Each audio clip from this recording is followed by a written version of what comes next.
Dr. Uma Devi Rao is a professor in the Department of Oral and Maxillofacial Pathology at Ragas Dental College, Chennai. Her research interests encompass a plethora of oral pathosis, such as oral cancer, oral potentially malignant diseases, salivary gland diseases and neoplasia, and HIV. It is with immense pleasure that I welcome Dr. Rao to deliver her lecture. When Dr. Mandana was speaking to me, she was asking me if I could do a presentation on how to do a case presentation. And if I can borrow her words, she said something that can be done with gravity and with relevant differential diagnosis only. So I gave it a thought and came up with the structure of this presentation, where I'm going to discuss a case with you where there was involvement of the teeth and intraoral swelling and systemic manifestation. And my second and the third case are mucosal lesions, which are quite different from the case one, which I'm going to present. And having done this, I would review the essential requirements of an oral case presentation, maybe based on this background. My first case was a 23-year-old female patient who presented for cosmetic correction of her discolored teeth. The history confirmed that even her primary teeth, not only her permanent teeth, were discolored since eruption. Medical history at this point of time appeared to be normal. When we went into the family history, we found that her parents had a non-consanguineous marriage and they did not have any developmental dental abnormality. But her 17-year-old sister and a 15-year-old brother presented with a similar discoloration of the primary and the permanent dentition. So this is the clinical picture you're viewing. This is of the lower arch. Both the upper and the lower arch had similar findings. The teeth were present only up to the first molar. Clinically, the second and the third molars were missing in all the four quadrants. But later we found they were impacted in the radiograph. Now coming to the teeth, they had yellowish to brown discoloration. They were hypoplastic. This was also confirmed in the radiograph where the teeth had thin opaque enamel and there was a severe attrition of all the teeth and widened interproximal spaces. This is the picture of a brother and sister who also had yellow to brownish discoloration of their teeth of both the primary and the permanent dentition. So based on the history that in the family 3 members were affected and the clinical features of severe attrition, hypoplasia, and then the radiograph demonstrating a thin enamel, we confirmed the diagnosis of amelogenesis imperfecta hypoplastic type. We managed this case by doing root canal treatment for all the tooth and rehabilitation with ceramic crowns. Incidentally, you can see the second and the third molars which are impacted in all the 4 quadrants. We did follow her up every month, up to 3 months, but after which we lost follow-up. But to our surprise, 1 year later, she presented with a swelling in the anterior maxilla of about 2 months duration. This is the swelling you're seeing. It is extending from the lateral incisor to the first molar, obliterating the buccal vestibule, and then it was very firm in consistency. This is the corresponding radiograph, confirming the involvement of the bone related to the site of the swelling. So we gave a history of being diagnosed with chronic renal failure when we inquired about 6 months back. The serological findings done at the time of this chronic renal failure was an elevated urea, creatinine, and serum potassium.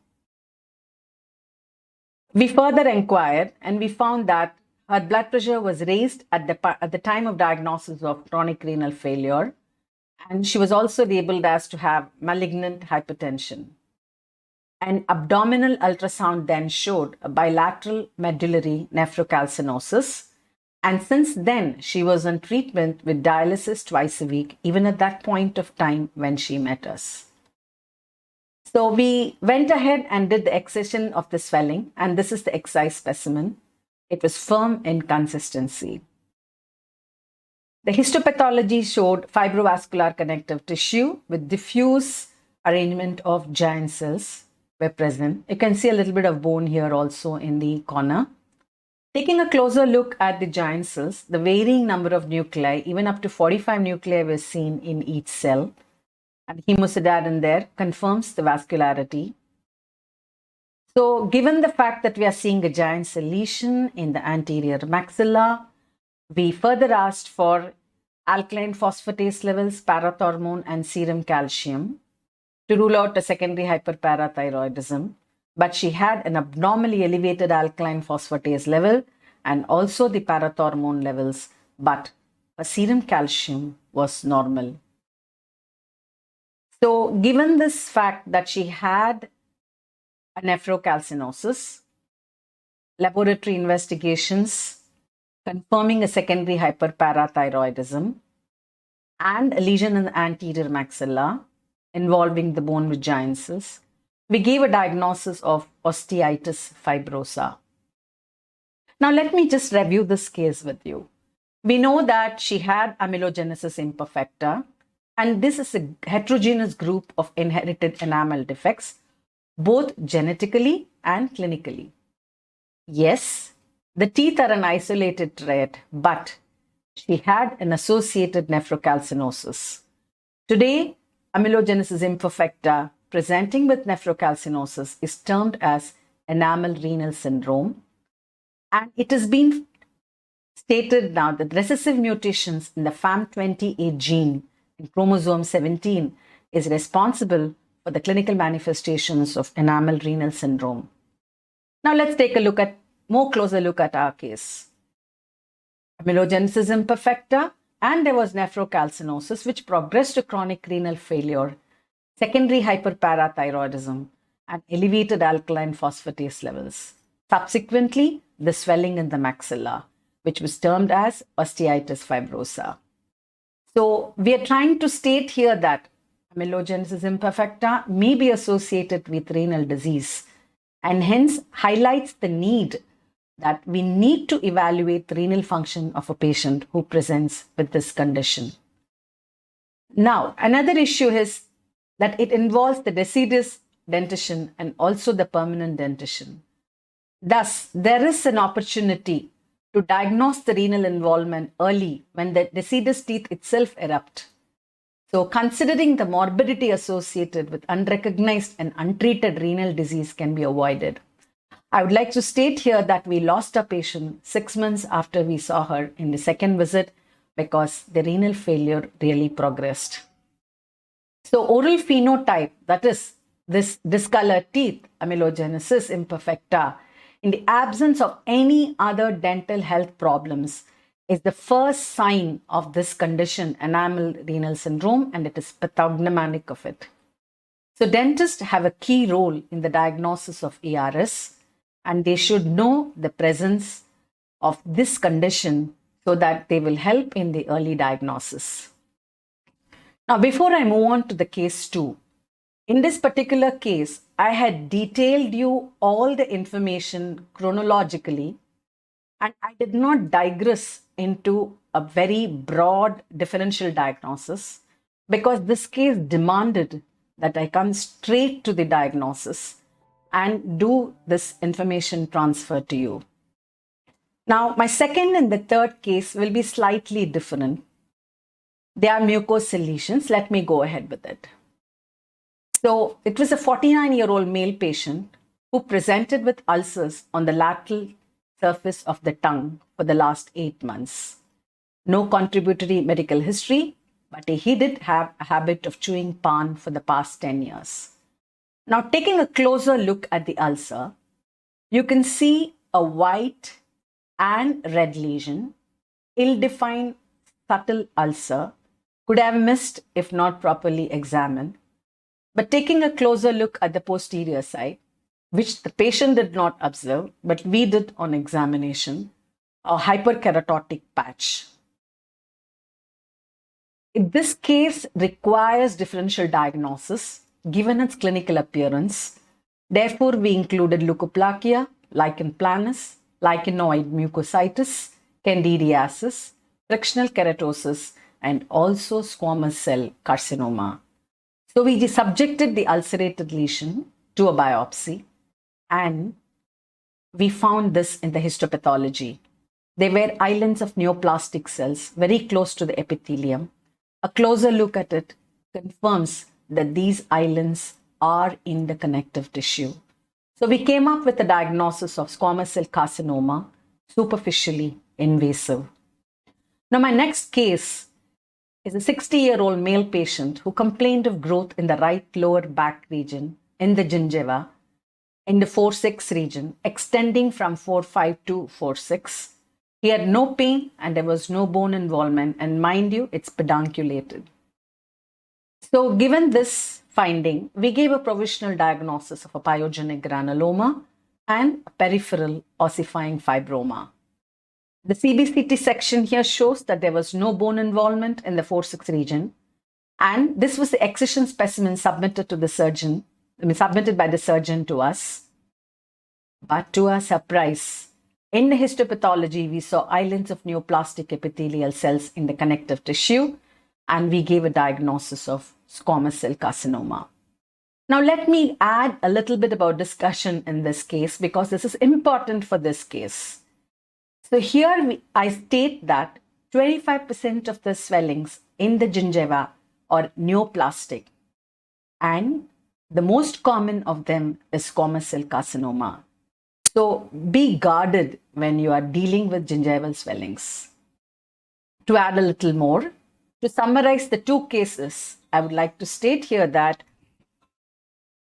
oral squamous cell carcinoma has a pleomorphic presentation.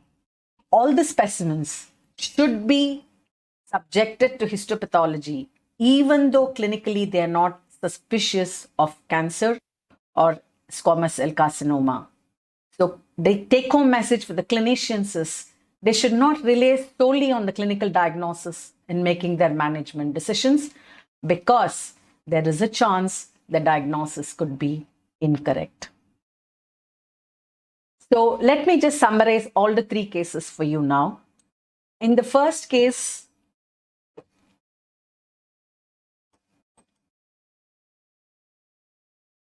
I'm just going back. Yeah, in the first case which I presented to you, it did not demand a differential diagnosis. It required a detailed presentation of the case chronologically and then discuss the entity or the syndrome associated with it. So I did not jump into any differential diagnosis there. My case 2, given its clinical presentation, required a differential diagnosis, and therefore I enumerated it and then confirmed the diagnosis on histopathology.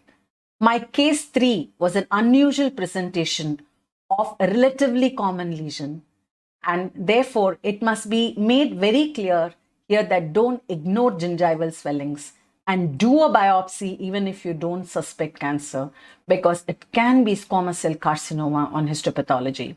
So why did I do this oral case presentations to you? Or why do we generally do this oral case presentations in medicine or in dentistry? Because we want information transfer.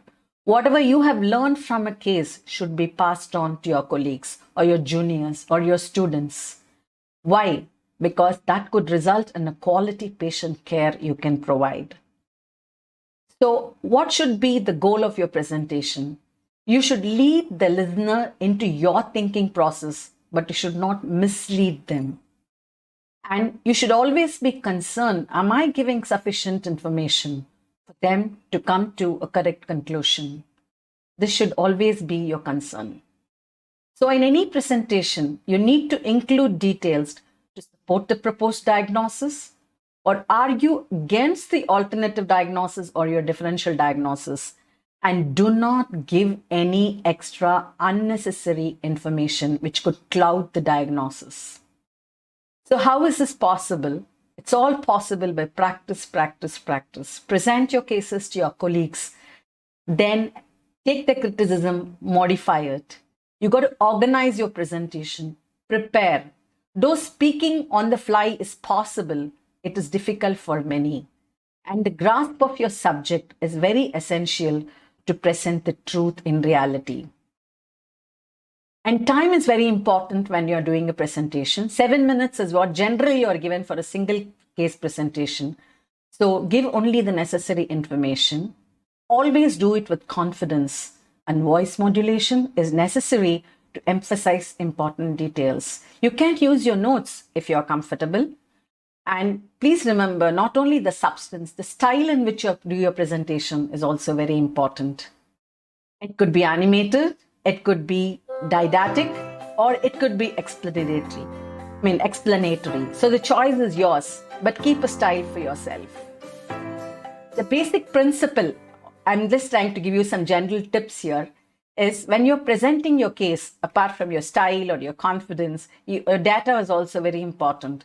You need to separate the subjective data, which you have derived from the patient and by patient's narration, from the objective data is actually which is received by your clinical examination or other investigations you do. So always follow a specific format. It's easy for the presenter to stay organized and also easy for the listener to follow it. So start off with the overview of the patient, age, gender, and the other demographic details. Include the marital status, race, or occupation if relevant. Most important is the chief complaint. You need to describe in detail the reason for the visit and the duration. Do take the medical history and the past medical history and the family history. And the medical history which is relevant to your case should definitely be included. And do not miss the family history of genetically based diseases. Take account on the personal history and the habit history. And when coming to the history of the present illness, patient may have more than one problem. So present the most important problem first and do it in a chronological order. Then when you're talking about the complaint, do it in a systematic manner. Speak about the quality, the severity of the symptom and the site and the duration. Then do a physical examination. General description of the physical appearance is definitely necessary. Include abnormal findings and normal findings which could help in the diagnosis. Describe the vital signs touching on each major system. Do a detailed extraoral and intraoral examination and ask for relevant investigations. So let me summarize what I have told you till now. When you have your case presentation details or you're presenting and you have given up to the investigations, give a summary so that people can recapitulate the case. Formulate the differential diagnosis when applicable. Apply the results of the investigations done and then give a final diagnosis. But sometimes you may not be able to arrive at a diagnosis so easily. So do a literature search and then arrive at a diagnosis. This is a very famous quote by William Osler, the father of modern medicine. He stated, "He who studies medicine without books sails an uncharted sea, but he who studies medicine without patience does not go to sea at all." So always get into a habit of looking into cases, trying to understand the cases, discussing the cases, because that is going to be only your wealth as a physician or a dentist or a doctor. So the take-home message from this presentation is communicate so that you lead to arrive at a diagnosis. Please do not mislead. Have your own style of presentation. Follow a particular specific format. Keep up the time. Give a summary of your findings. Briefly discuss the relevant differential diagnosis. State your final diagnosis. Present the management protocol and present not only the patient but also the illness. So somebody else will apply this knowledge later onto some other patient who has a similar problem. When we speak, we expect people to hear, but that is not enough because by hearing, they forget. So when you speak, you must make people listen to you. That is the art you should develop when you're doing a case presentation. You should transfer the information. So whenever you're doing a presentation, bridge the gap. Somebody has to listen to you, but not just hear you. Everybody can do it. There's nothing like I can't do it. Every student will be able to do an effective case presentation. And these are some references for you to go back and look. whenever you want to do a case presentation, they may be of help to you. And if you are comfortable in doing a case presentation, like how these children are sleeping comfortably, thank you. I acknowledge the management and my department for always being with me, Ragas Dental College and Hospital. Thank you.